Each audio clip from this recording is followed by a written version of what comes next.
আসসালামু আলাইকুম বন্ধুরা। জাতীয় রাজস্ব বোর্ড বাংলাদেশ এনবিআরে সম্পূর্ণ নতুন একটি নিয়োগ বিজ্ঞপ্তি প্রকাশিত হয়েছে, যে বিজ্ঞপ্তিতে সারা দেশ থেকে লোক নিয়োগ করা হবে। বন্ধুরা, এখানে কোন কোন জেলা থেকে লোক নিয়োগ করা হবে এবং কোন জেলা পারবে না বিস্তারিত বলবো। অবশ্যই সম্পূর্ণ ভিডিওটি দেখার চেষ্টা করবেন। জাতীয় রাজস্ব বোর্ড রাজস্ব ভবন প্লট নং F1/F আগারগাঁও নিয়োগ বিজ্ঞপ্তি প্রকাশিত হয়েছে 30 জুন 2024 খ্রিস্টাব্দে। ক্রমিক নং 1 পদের নাম অফিস সহায়ক, পদের সংখ্যা 43টি। যোগ্যতা লাগবে কোনো স্বীকৃত বোর্ডেতে মাধ্যমিক স্কুল সার্টিফিকেট, এসএসসি বা সমমানের পরীক্ষা উত্তীর্ণ হতে হবে। যে সকল যারা প্রার্থীগণ আবেদন করতে পারবেন তারা হচ্ছে ঢাকা, গাজীপুর, মানিকগঞ্জ, মুন্সিগঞ্জ, নারায়ণগঞ্জ, নরসিংদী, গোপালগঞ্জ, মাদারীপুর, শরীয়তপুর, কিশোরগঞ্জ, টাঙ্গাইল, ময়মনসিংহ, জামালপুর, নেত্রকোনা, চট্টগ্রাম, বান্দরবান, কক্সবাজার, ব্রাহ্মণবাড়িয়া, চাঁদপুর, কুমিল্লা, ফেনী, লক্ষ্মীপুর, রাঙ্গামাটি, রাজশাহী, জয়পুরহাট, পাবনা, সিরাজগঞ্জ, নওগাঁ, নাটোর, চাঁপাইনবাবগঞ্জ, বগুড়া, রংপুর, দিনাজপুর, গাইবান্ধা, কুড়িগ্রাম, লালমনিরহাট, নীলফামারী, পঞ্চগড়, ঠাকুরগাঁও, খুলনা, যশোর, ঝিনাইদহ, মাগুরা, বাগেরহাট, মেহেরপুর, বরিশাল, ভোলা, ঝালকাঠি, বরগুনা, সিলেট, মৌলভীবাজার এবং সুনামগঞ্জ জেলার প্রার্থীগণ আবেদন করতে পারবে। তবে এতিম ও শারীরিক প্রতিবন্ধী কোটায় সকল জেলার প্রার্থীগণ আবেদন করতে পারবে। অনলাইনে আবেদন ফর্ম পূরণ এবং পরীক্ষা অংশগ্রহণের ক্ষেত্রে নিম্নবর্ণিত শর্তাবলী অবশ্যই অনুসরণ করতে হবে। প্রার্থীকে জন্মসূত্রে বাংলাদেশের নাগরিক হতে হবে। কোনো প্রার্থী বিদেশি নাগরিককে বিয়ে করলে বা বিয়ে করতে প্রতিজ্ঞাবদ্ধ হলে তিনি আবেদনে অযোগ্য বলে বিবেচিত হবেন। প্রার্থীর বয়স সকল পদে 7 জুলাই 2024 খ্রিস্টাব্দ তারিখে প্রার্থীর বয়স 18 থেকে 30 বছরের মধ্যে হতে হবে। তবে বীর মুক্তিযোদ্ধা বা শহীদ মুক্তিযোদ্ধাগণের পুত্রকন্যা ও শারীরিক প্রতিবন্ধীদের ক্ষেত্রে বয়সসীমা 18 থেকে 32 বছর। বয়সের ক্ষেত্রে এফিডেভিট গ্রহণযোগ্য নয়। সকল প্রার্থীর আবেদনপত্র শুধুমাত্র অনলাইনে গ্রহণ করা হবে। অনলাইন ব্যতীত অন্য কোনো মাধ্যমে প্রাপ্ত আবেদনপত্র সরাসরি বাতিল বলে গণ্য হবে।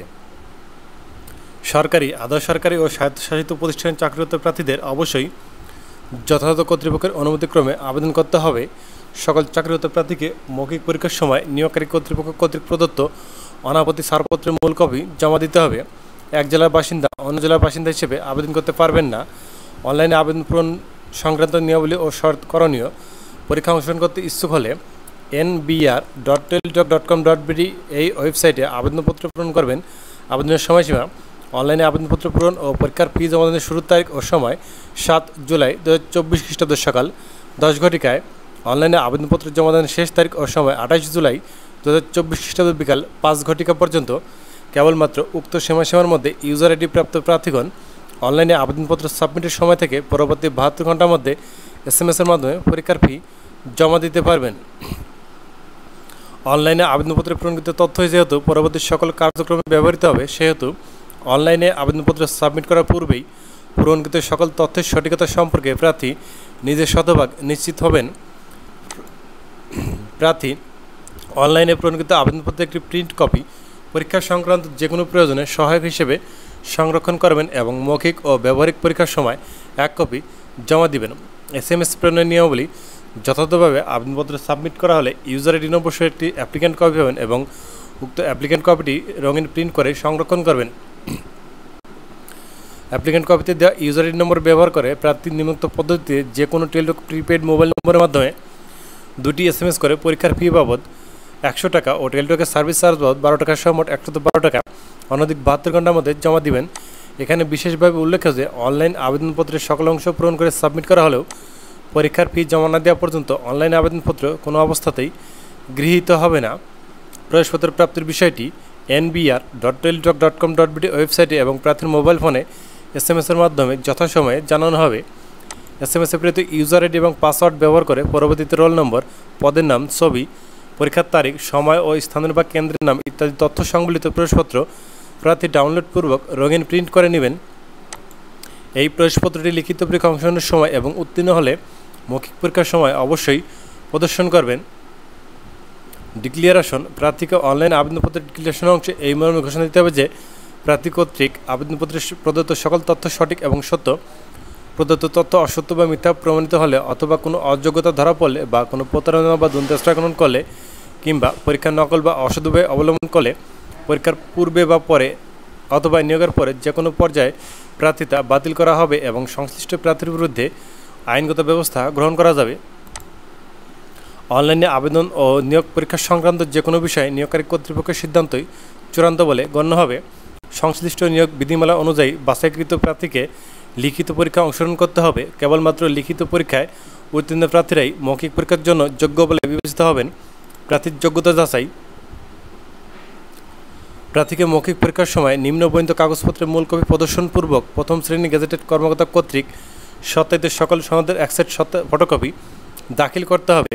প্রার্থীর সকল শিক্ষাগত যোগ্যতার সনদ, প্রার্থী যে ইউনিয়ন বা পৌরসভা বা ওয়ার্ডের বাসিন্দা সেই ইউনিয়ন পরিষদের চেয়ারম্যান বা পৌরসভার মেয়র বা সিটি কর্পোরেশন ওয়ার্ড কাউন্সিলর কর্তৃক প্রদত্ত নাগরিকত্বের সনদ, প্রথম শ্রেণী গেজেটেড কর্মকর্তা কর্তৃক প্রদত্ত চারিত্রিক সনদ, মহিলা কোটা ব্যতীত অন্যান্য কোটা দাবির সমর্থনে প্রার্থীকে যথাযথ কর্তৃপক্ষ কর্তৃক প্রদত্ত সনদ বা প্রমাণও, জাতীয় পরিচয়পত্র বা জন্ম নিবন্ধন, অনলাইনে প্রণীত আবেদনপত্রের কপি ও প্রবেশপত্রের কপি, কোটাধারীদের ক্ষেত্রে যাবতীয় প্রত্যয়নপত্র, লিখিত ও মৌখিক পরীক্ষার তারিখ ও সময়সূচি পরবর্তীতে জাতীয় রাজস্ব বোর্ডের নোটিশ বোর্ড ও ওয়েবসাইট www.nbr.gov.bd এর মাধ্যমে জানানো হবে এবং প্রার্থীদের ব্যক্তিগত মুঠোফোনে SMS এর মাধ্যমে জানানো হবে।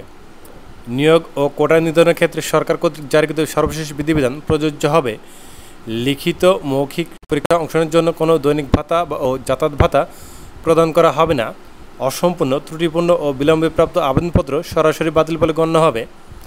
সন্তোষজনক পুলিশ ভেরিফিকেশন রিপোর্ট এবং সিভিল সার্জনের স্বাস্থ্যগত প্রত্যয়নপত্র চাকুরিতে নিয়োগের অন্যতম প্রধান শর্ত হিসেবে বিবেচিত হবে। যে কোনো তদবির কিংবা সুপারিশ প্রার্থীর অযোগ্যতা হিসেবে বিবেচনা করা হবে। অনিবার্য কারণে নিয়োগ প্রক্রিয়া স্থগিত, বাতিল, প্রত্যাহার করার সম্পূর্ণ ক্ষমতা নিয়োগকারী কর্তৃপক্ষ সংরক্ষণ করেন। কোনো কারণে নিয়োগের যে কোনো পর্যায়ে নিয়োগ প্রক্রিয়া স্থগিত করা হলে বা বাতিল করা হলে কোনো আবেদনকারীকে তার নিয়োগ প্রদানের জন্য দাবি করতে পারবেন না বা দাবি করলেও তা আইনানুগভাবে গৃহীত হবে না। উপরে উল্লেখ করা হয়নি এমন কোনো বিষয়ে সরকার কর্তৃক জারিকৃত বিধিবিধান প্রযোজ্য হবে। শেষ তারিখ ও সময়ের জন্য অপেক্ষা না করে হাতে যথেষ্ট সময় নিয়ে অনলাইনে আবেদনপত্র পূরণ ও আবেদন ফি জমাদান করতে পরামর্শ দেওয়া আছে। ধন্যবাদ বন্ধুরা। এরকম আরও চাকরির ভিডিও পেতে হলে অবশ্যই আমার চ্যানেলটিকে সাবস্ক্রাইব করে পাশে থাকবেন। এছাড়াও যদি আমাদের মাধ্যমে চাকরি আবেদন করে নিতে চান তাহলে ডেসক্রিপশন বক্সে দেওয়া নম্বরটিতে আপনাদের ডকুমেন্টগুলো পাঠাইলে আমরা এখান থেকে আপনাদের আবেদন করে দিব। ধন্যবাদ।